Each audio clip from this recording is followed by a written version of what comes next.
This behind me is the original Charlestown High School. Like most everything else in Charlestown, it's been converted into condominiums. But this is where busing happened in Charlestown back in the day. So I remember little kid waking up and hearing boom, boom, boom, boom, boom, boom, boom, boom, boom, boom, boom, boom. They were state police helicopters flying over our house, literally a couple 100 feet over our heads. So, we were 8 kids getting ready for school in the morning, and everyone's like, what's that? What's that? We run up on the roof, police helicopters and whatnot. And so busing, essentially, a judge decided that there was inequality in the education system in Boston, that kids should not be going to their own neighborhood schools. They should disperse them all across the city. So in order to do that, they had to hire buses, and so it became known as busing.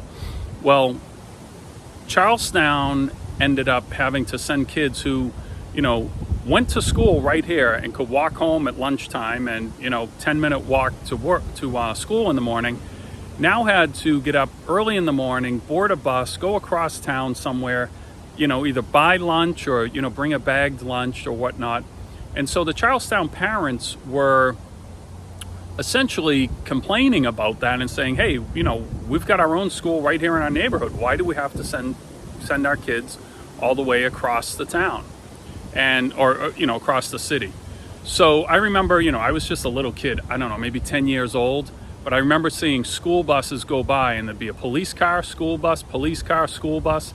I remember coming up here to the monument, and there were police horses everywhere. My uncle was a policeman at the time, so I used to see him once in a while, usually not on a horse. He had a Kawasaki motorcycle. I don't know, all the other cops had these big Harley hogs, but he had a small motorcycle.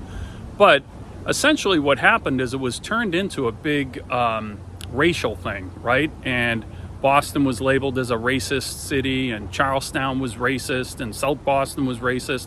But what's important to know is that the white kids who were going to other neighborhoods were also getting harassed. So it was, to say the city was an upheaval would be an understatement. And it led to people basically leaving the city. I know that I had 2 older brothers, twins, who were enrolled in Charlestown High their first year. My mother pulled them out and sent them to a different high school. And also a lot of Charlestown folks sent their kids to the Catholic high schools that are around here. So, that's my perspective of busing. As a 10-year-old kid, I remember seeing people flipping over cars and burning them in the street, all sorts of protests. The buses being, rocks and bottles thrown at the buses. So it was a scary time. And I don't know that in the end, if it really made a difference one way or the other.